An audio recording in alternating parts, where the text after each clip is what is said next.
So it doesn't really matter how much money you make right now. Rent is going up, bills is going up. The government wants to tax you to death. And it doesn't matter what you do or how hard you work. The system is designed to keep you stuck. Doesn't it eerily feel like it's all part of some big agenda? Because it is. The West wants to keep you trapped. Now, this won't be some generic video that tells you to cut on your morning coffee or skip on essential subscriptions. Those things don't move the needle. Now, the cheat code to building wealth in the new economy isn't by working harder, but by having an unfair advantage over everyone else who's blindly following the system.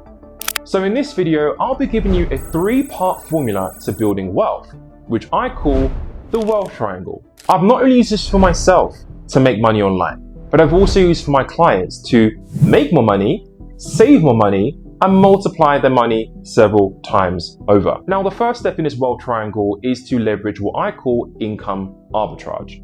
Up until recently, I was a big fan of remote work. In fact, I used to work a remote job. I used to work in remote sales. But due to recent changes and where the world is going, there are 3 key reasons why getting a remote job is the worst decision you can have in this new economy. The first reason is time zone misalignment. So let's say you've got a job in the UK or USA and you've decided you want to go and live in Southeast Asia. You can't do that because they will still want you to work under Western hours. And unless you want to be working late nights or early mornings, the time zones will always be misaligned. Your sleep schedule will be messed up and you just have less freedom. You won't have the time freedom that you really want. But let's assume you go and live in a place that's only 1 or 2 hours ahead. Like, for example, when I had a remote job, I was working in South Africa, which is only 1 or 2 hours ahead. You might go and live in Portugal. You can probably make those time zones work. Now, the bigger issue is just because you have a remote job does not mean work from anywhere. If you land a remote job in the UK, they are still going to want you to work from the UK. Because when your employer pays you through PAYE, that's what we use in the UK, in America might be something different, they have to abide by local tax laws. And if you go and live abroad in a new country, you are due to pay local taxes there. Which is why I've seen many people who have remote jobs go and live in a place like Southeast Asia, go to Africa, go to South America, and then they get a call from their HR asking them when they're going to come back to the office, when are they going to come back to London. One of the worst things that you want to hear, once you've already paid your rent for the month, or maybe several months up front, you've made a decision that you want to live overseas, and then you're told to go back to the place that you're running away from. And to add to that note as well, big companies, especially tech companies like Google and Amazon, are now generally calling their remote workers back into the office. So you might have made a decision, you might be working abroad for many years, and then all of a sudden they're now saying everyone's got to come back to the office in New York, in London, in Sydney. And then you're faced with 2 decisions. Do you keep your high-paying remote job and move back to the West, or do you figure out another source of income whilst you're already overseas? But that's only just short-term problems. That's what's happening today. But more broadly speaking, unless you've been living under a rock, you've probably heard about the AI disruptions with the mass layoffs and the obsolescence. And Goldman Sachs has predicted that by 2030, 300 million jobs will be automated by AI. We are now headed towards an economy where there will be no more white-collar work at all.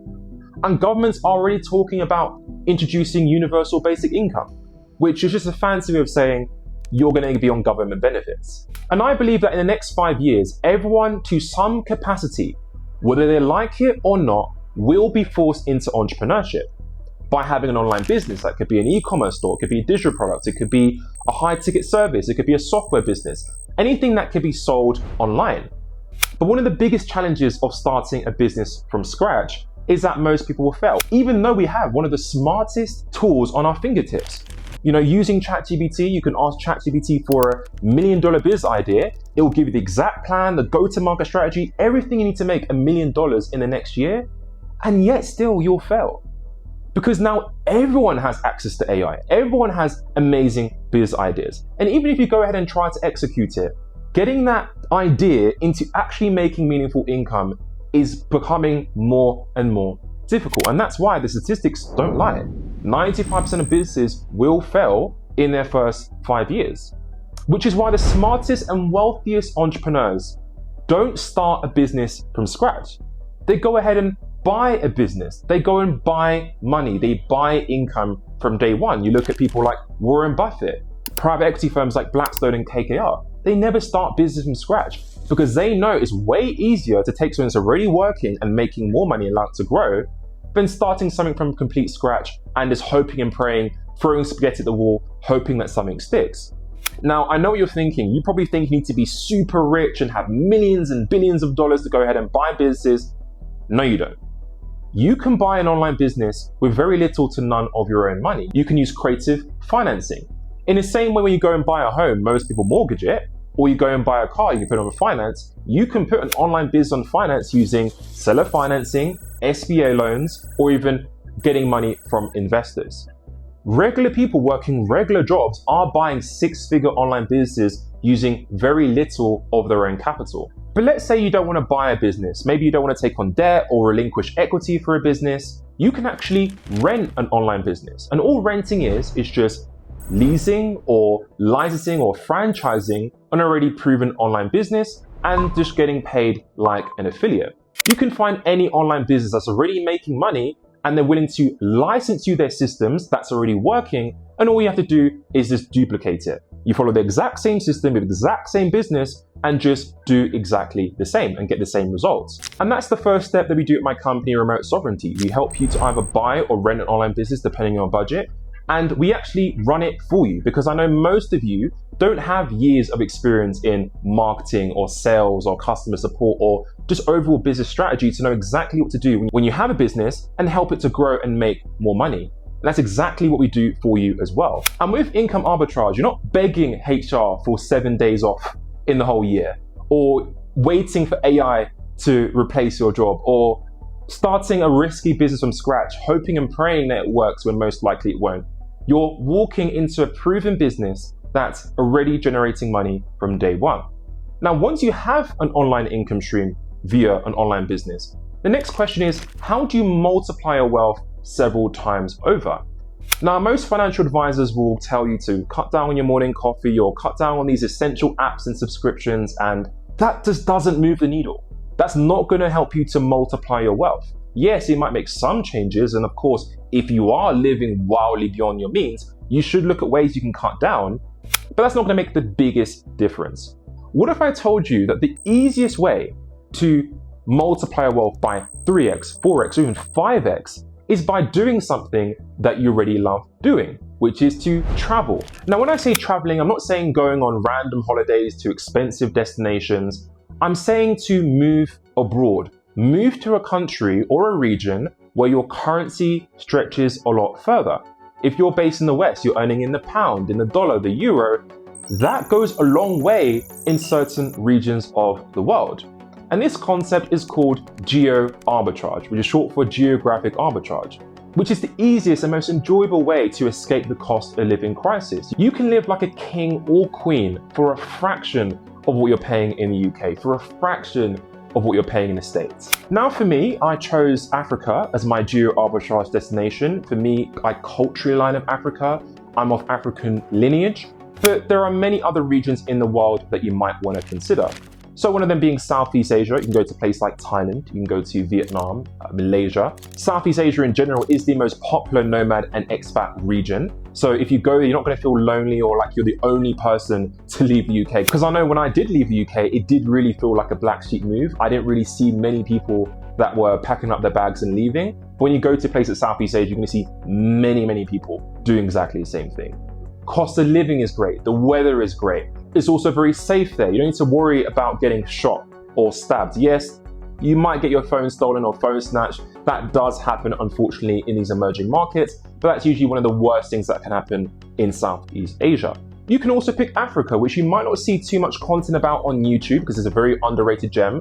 A lot of people still think Africa is underdeveloped and they have this messed up perception of how Africa looks. Living in a place like South Africa or even Kenya, the infrastructure is much better than what you think. Cost of living is great. Everyone here speaks perfect English. I know when you move abroad, you're probably thinking you need to learn a new language or adapt to the culture. When I came to Africa, yes, there was a little bit of a culture shock, but it wasn't so hard for me to adjust to within a few weeks. Or you might choose South America, which is only a 1 hour flight away from the States. really easy transition. Cost of living is great, weather is great, also might be really good for dating if you're a man trying to travel. The only thing is you do need to pick up a little bit Spanish if you're talking to local people, but if you're willing to go past that, South America could be a really good option. And these are just the 3 main regions. You might also consider Eastern Europe. But listen, it doesn't really matter which region of the world you pick, just find a place where your money can stretch a lot further. We can live like a king or a queen for a fraction of what you pay in the West. But outside of just lifestyle savings, moving abroad can save you tens of thousands, even hundreds of thousands of dollars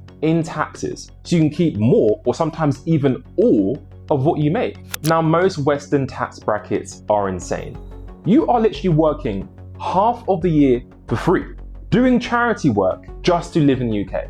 And then your tax money, where is that being used? Where is it going? What is it being used for? Digital ID cards? Funding wars in foreign countries?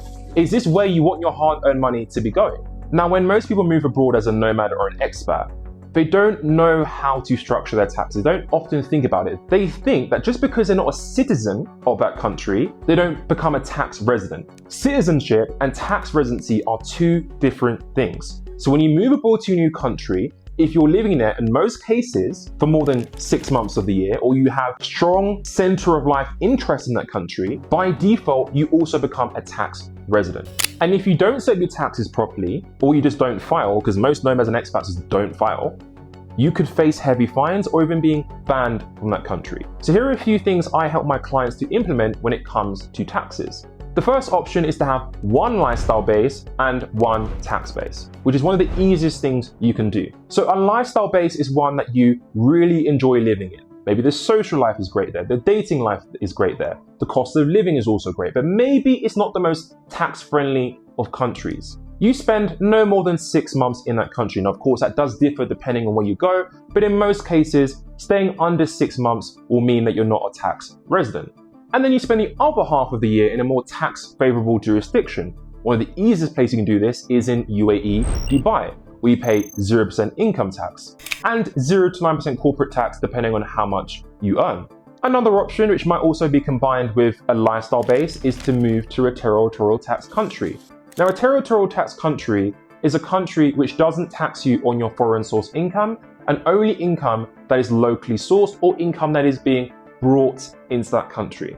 Now, the caveat of a territorial tax country is that just because your income is from clients in the USA or customers in the UK, for example, but you're living full-time in that country, the government can still claim that that income is locally sourced income and they can tax you on that locally sourced income. So what you need to do is to make sure you have offshore structures. Make sure the effective management and control is foreign so they don't tax you on that income.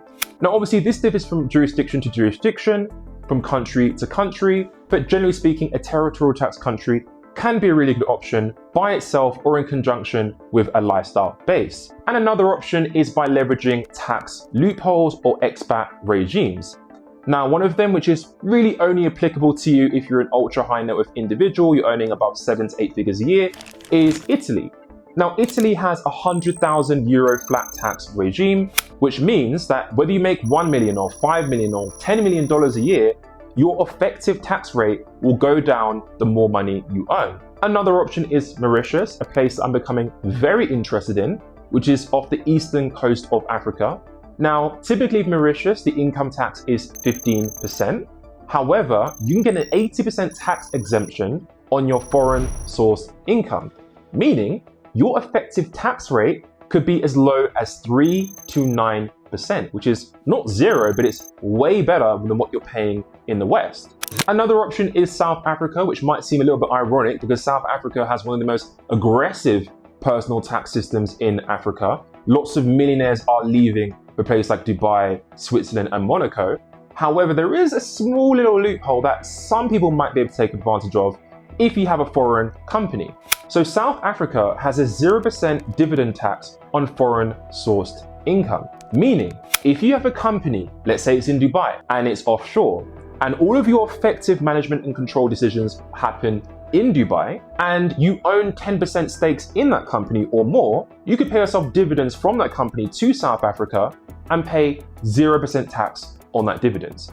But it does need careful structuring because if you set up incorrectly, they can claim that you're remitting dividends as income, and they can try and tax you on that income. So it needs to be set up the right way, but that could be an option if you have, for example, a company in Dubai and you want to pay yourself in foreign source dividends. So if we add all of these together, income arbitrage plus geo arbitrage plus tax arbitrage, that is the wealth triangle in a nutshell. And this is almost like the infinite money glitch, because as long as you keep making more money, living in places where your money stretches further, and paying 0% taxes on that income, you've just unlocked a money glitch. And that's exactly what we help you implement at my company, Remote Sovereignty. So when it comes to income arbitrage, you can either buy a business if you have the capital or willing to go through the financing options, or more popular, you can rent an online business. The product's already there, it's already built, so you don't need to waste time guessing what's working, and we only work with the winning products. The funnel is designed, the creators are there, and then you partner with us to run it for you, so we handle all the marketing, all of the conversions, all of the support, and the only thing that you need to do is provide the capital, and you can get hands-free income paid out passively. There's no extra work you need to do. Maybe you're not someone who wants to be an internet persona, starting a personal brand, showing your face all around the internet, or maybe you just don't have the skills to know about digital marketing or learning sales. This is one of the best options for you because there's no extra work you need to do. And you have a young tech-savvy person like myself to help you run it for you. And then when you pair that with geo arbitrage, stretching your money further, and tax optimization, choosing a tax-friendly jurisdiction, you have the complete setup for building wealth in this new global economy where AI is taking over everything, where the cost of living crisis is going up and the government wants to tax you to death. So if this wealth triangle concept resonated with you, I invite you to book in a call with me below. I take all my calls personally, so you'll be speaking directly to me, you're working directly with me, and I'll be guiding you throughout the whole process. So both links will be in the description down below. And as always, I hope you enjoyed that video, and I'll see you in the next one.